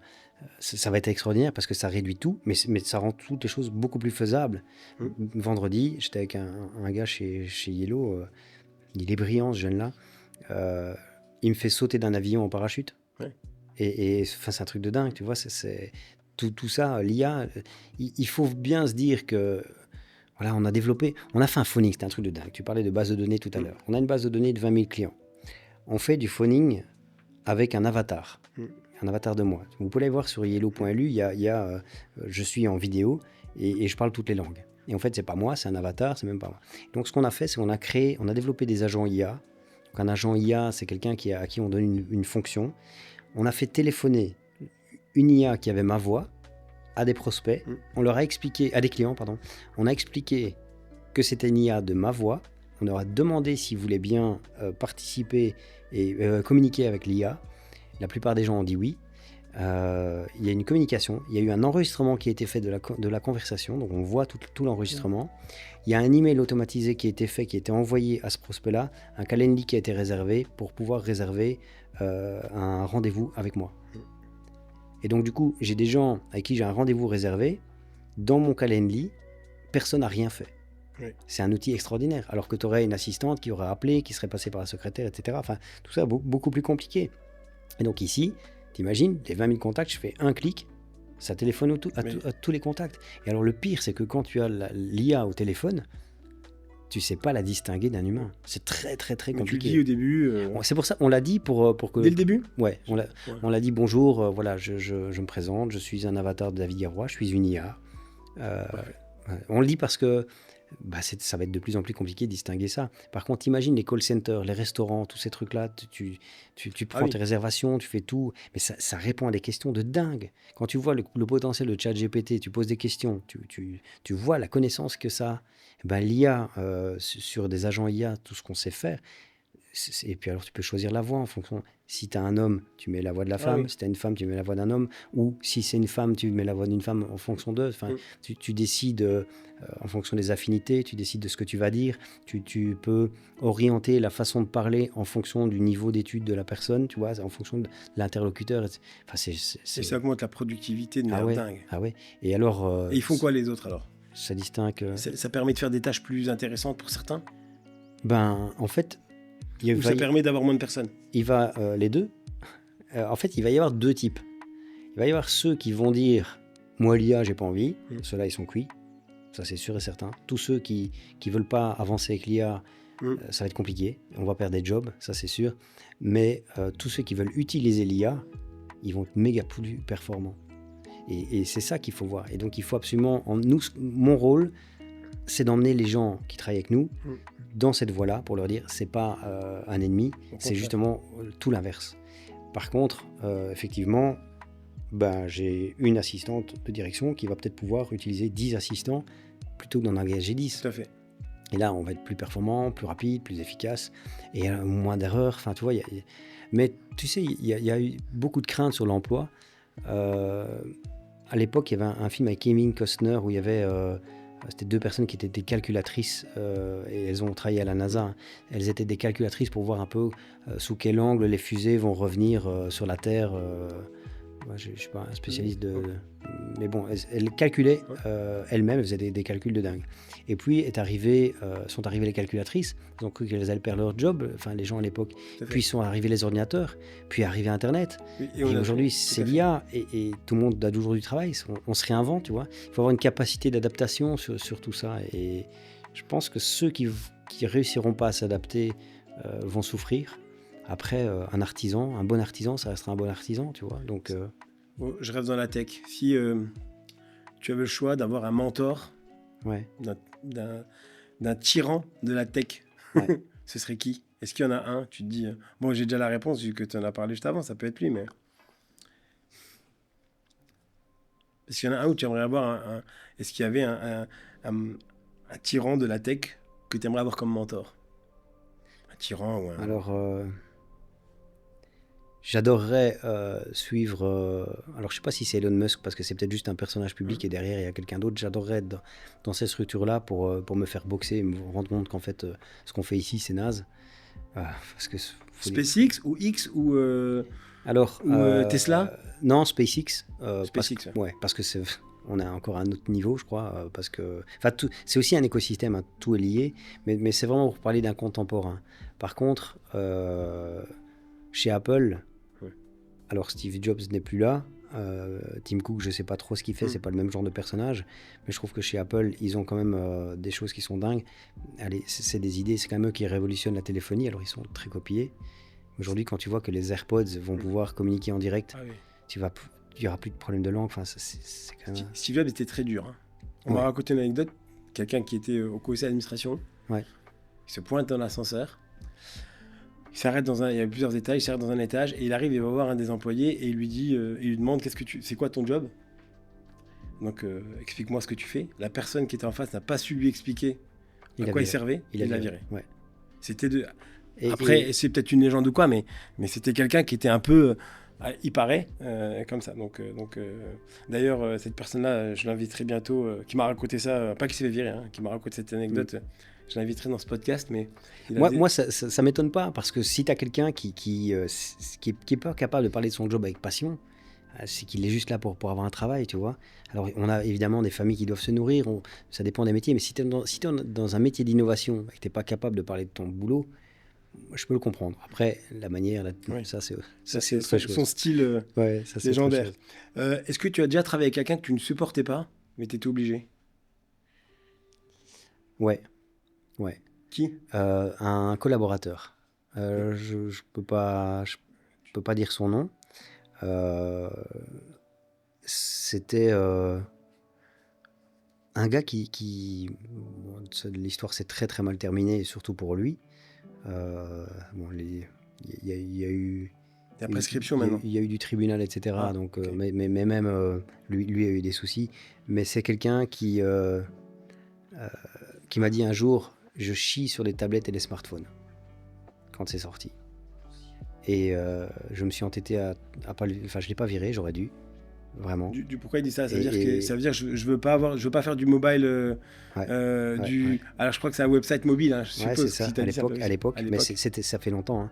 Et lui, il m'a freiné. Lui m'a vraiment freiné. Et à un moment donné, ça devenait vraiment plus possible de le voir, quoi. Mais c'est le plus mauvais souvenir. Après, j'ai des clients.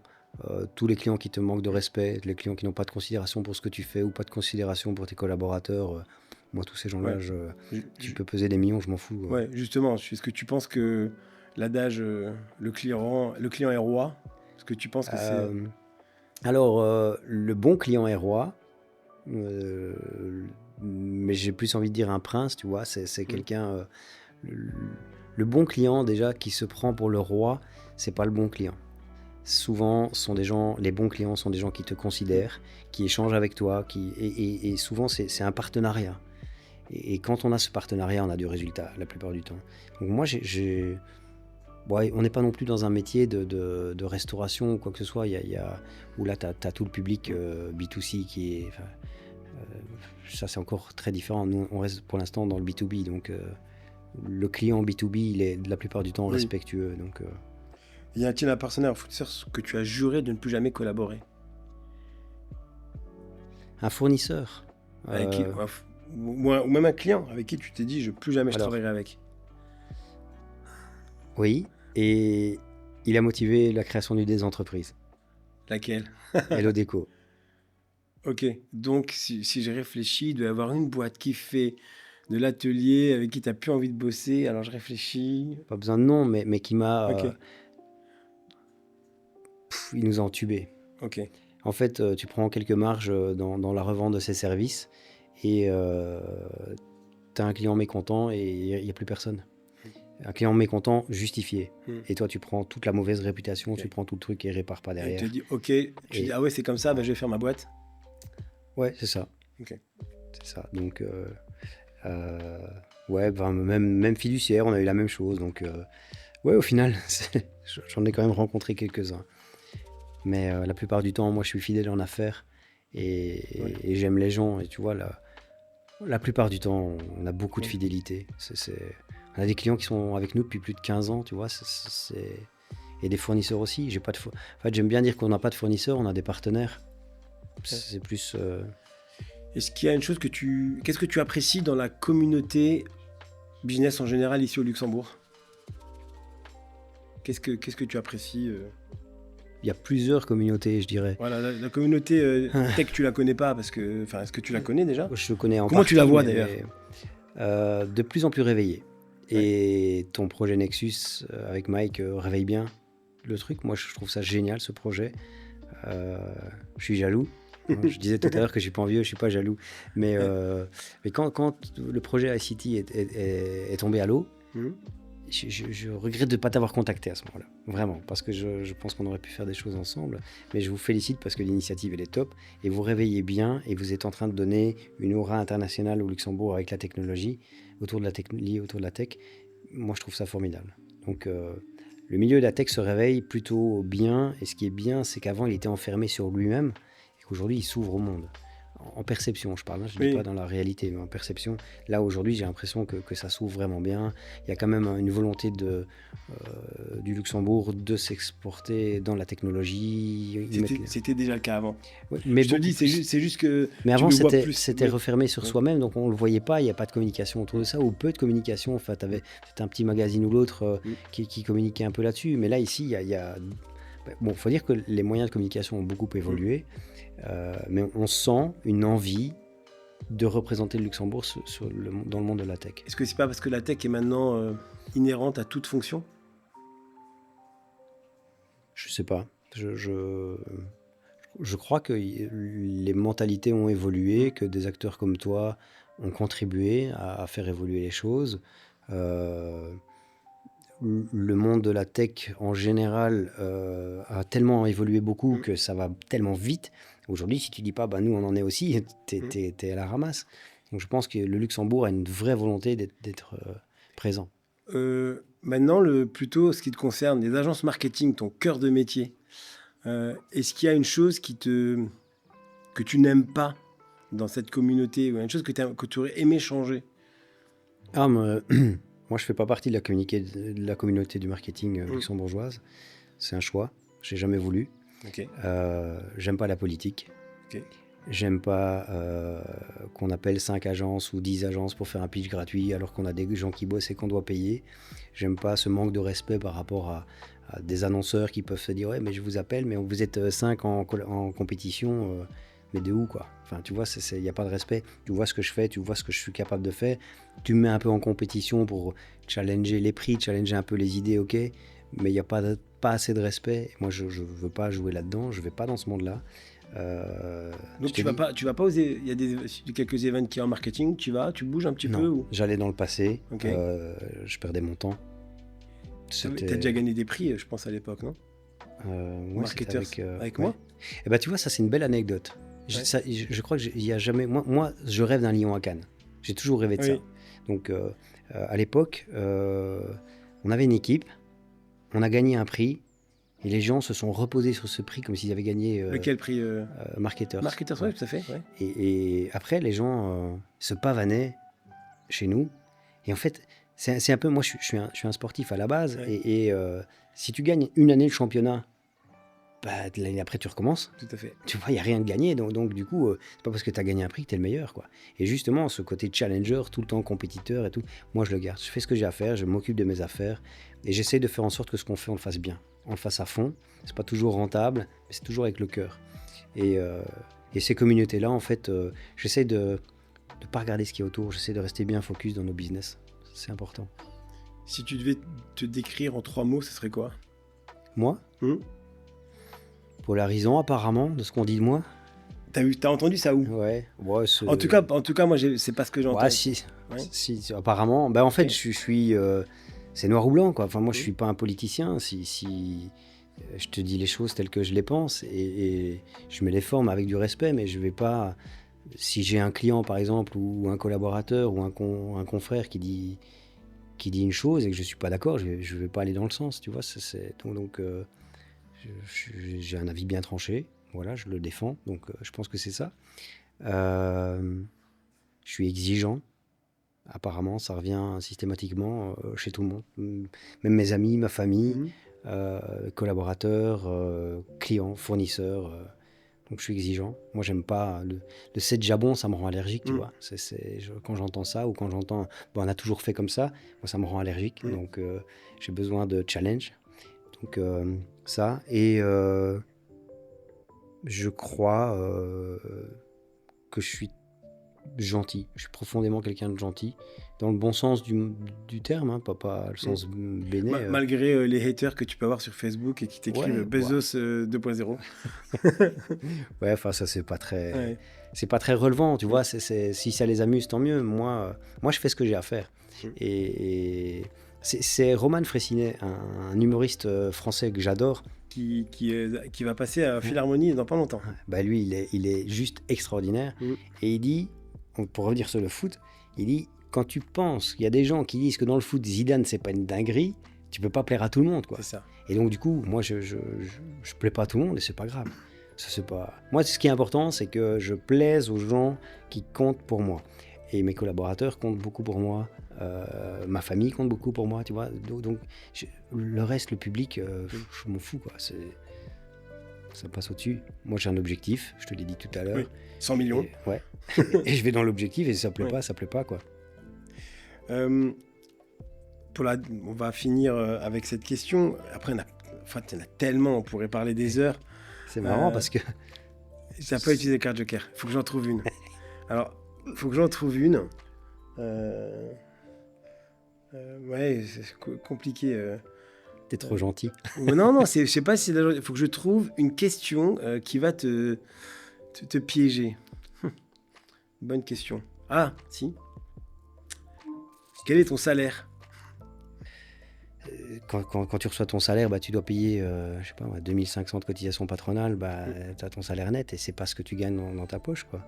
Ma voiture payée par l'entreprise, tu vois, c'est des choses, des avantages que j'ai aussi. Mais je peux dire une chose, c'est que devine combien j'ai pris de dividendes depuis 2008. Donc la somme totale de tous les dividendes que j'ai pris, parce que c'est de ça dont on parle. Ouais, 17 ans, 2008. Le dividende? Ouais. Vu qu'il y a eu des hauts et des bas, et donc tu as eu sûrement on va dire 200. Et je suis bas, je suis très bas. Je me dis peut-être 10K par an de dividendes hein, sur Ouais, Terre.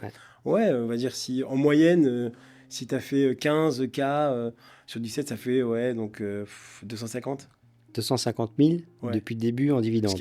Parce que tu m'as dit ça. Donc T'es je très pense- loin du compte. Je pense que c'est T'es rien très du très tout. loin du compte. Plus ou moins? T'es très loin du compte. Moi, donc c'est forcément moins. T'as pris 0. Zéro. Oui, Pas un balle. parce que tu as tout réinvesti. Toujours. Toujours. Donc en fait, je suis pas riche parce que j'ai toujours tout réinvesti. Et par exemple, dans la partie salaire, j'ai 2 millions de dettes bancaires, tu vois, dans Oui. les rachats de sociétés, etc. Oui. Parce que je suis seul actionnaire, donc forcément j'ai un partenaire bancaire. Oui. Donc il y a plus ou moins ça. Et il faut que je rembourse. Donc mon salaire, il rembourse aussi Oui. ces prêts-là, tu vois. Donc un salaire à mon niveau, c'est pas un salaire au niveau d'un employé, tu vois. Et beaucoup de caution solidaire. Donc si ça se pète la gueule, ça va faire mal, tu vois. Bah justement, si tu ne vais plus faire ce que tu fais maintenant, c'est compliqué parce que tu peux pas dire je vais faire maçon comme j'ai 14 ans parce que tu as déjà une boîte de maçonnerie. Mais qu'est-ce que tu ferais si tout se crachait autour de toi, ton empire ton empire, tout ton écosystème et toutes tes sociétés, qu'est-ce que tu ferais comme job? Je crois que je reviens vraiment à 100% dans la créativité. Donc je pense que c'est l'essence même de ce que je fais, la créa. Beaucoup de créa dans l'IA, et d'ailleurs on va dans ce sens-là. Donc il y a d'autres projets, donc l'idée c'est de développer des choses autour de l'IA, parce que ça me passionne. En tout cas, je ferai un truc qui, quand je me lève le matin, me donne vraiment, vraiment envie de faire ce que je veux faire. Tu t'arrêtes jamais? Non. Et pourquoi? Je me suis jamais posé la question. J'ai le même problème, je pense. Ouais. Donc, Je me suis jamais posé la question. En fait, je suis passionné, tu vois. Et s'il y a l'acquisition d'autres structures qu'on peut faire par la suite pour faire évoluer le groupe, avec la croissance externe ou quoi que ce soit, j'étudierai le projet, tu vois. Je m'arrêterai quand je serai mort, en fait. Moi, quand on parle de retraite, ça me parle pas. Et tu fais tout ça pour tes enfants, pour emmagasiner des choses pour tes enfants ou Alors, j'ai beaucoup travaillé pour mes enfants. Ça a été compliqué. J'ai fait une psychothérapie qui m'a vachement aidé à me recentrer sur moi. Parce que tout ce que je faisais, c'était pour leur laisser quelque chose le jour où j'allais partir. Et à un moment donné, je me rendais même plus compte que elles sont déjà largement de quoi. Parce que autant je prends pas vraiment d'argent dans les sociétés, et donc j'ai une bonne vie, hein, je ne suis pas malheureux, mais jusqu'ici, j'ai tout capitalisé. Mais si je meurs demain, elles vont bien, quoi. Tu vois, elles vont s'en sortir. Et donc maintenant, aujourd'hui, il y a un truc qui me motive pas, c'est l'argent. Quand je fixe 100 millions, c'est pour me fixer un objectif. Oui, c'est un jeu. C'est pas l'argent, c'est juste le jeu quoi, qui te... Par contre, le projet, ça me motive. Et les gens avec qui je bosse, ça me motive. Et quand je vois des gens évoluer chez nous, être super fiers de ce qu'ils font, ça me motive. Parfait. Pour finir, qu'est-ce que tu aimerais que les gens disent de toi si tu n'étais pas dans cette pièce? Si je n'étais pas dans cette pièce. C'est un fou. T'aimerais que les gens disent ça? Ouais. Je te rassure, je pense qu'ils le disent déjà. Ouais, c'est... En fait, parce que dans la folie, il y a quelque chose qui m'amuse, tu vois, c'est quelque chose... Rien n'est impossible. C'est une phrase qui... Je me dis, on va quand même essayer. Alors des fois, c'est vraiment pas possible, mais t'essayes et tu te rends compte que c'est pas possible. Mais la plupart du temps, tu fais des choses que tu n'imaginais pas pouvoir faire, quoi. Et donc ce côté, on y va. Bon, après, quand je crée 2 sociétés en 2021, je rachète Komodo, tu as la crise de la construction, tu as tout le truc qui vient, tu te prends beaucoup de contre-coups. Tu te dis à un moment donné, c'était peut-être pas très intelligent de faire tout en même temps. Maintenant, bon, l'orage est passé, donc on est en train de bien reconstruire et bien recréer du cash flow, donc ça c'est bien, mais ça a été chaud, quoi. Et là, tu te dis, c'était peut-être cher payé pour... On en reparlera dans quelques années. Ouais, on verra. Mais aujourd'hui, tu sais, justement, ces haters m'ont beaucoup aidé à réfléchir sur le sujet. Si ça se plante, la différence entre ceux qui me critiquent et moi, c'est que moi, je l'ai fait. Et tu pourras me critiquer si je me plante. Tu pourras dire, ouais, t'as vu, il s'est planté. Bah oui, mais en attendant, je le fais. Je génère de l'emploi. Je rends des clients contents, je rends des collaborateurs contents, je suis fier de ce que je fais, et ça c'est important, j'ai eu du mal aussi à être fier. Donc voilà. Parfait. Bah écoute, merci beaucoup, ce fut un plaisir. Et non, tu l'as pas utilisé. Ça sera pour une prochaine fois. Kamel avec filtre. Merci. À plus. Merci beaucoup. Ciao. Salut, ciao. C'est très intéressant. Ça va? Ça t'a plu? Ouais, c'est bon. J'ai dit vraiment intéressant. Ouais. C'est vrai? T'as pas demandé qui c'est que tu aimerais inviter? On va refaire. Là, je vais lui dire, ouais. En fait, je vais te poser une question. Je vais dire, est-ce qu'il y a une personne qui t'aimerait qu'il soit à ta place? Tu reprends le truc là, cache-le vers là, et tu l'intégreras. Ouais. C'est bon? J'essaie de reprendre une position que j'avais comme ça. Ouais. J'ai encore une question. Donc, on va bientôt finir, mais s'il y a une personne que t'aimerais, est-ce qu'il y a une personne que t'aimerais que j'invite à ta place dans ce fauteuil, ce serait qui?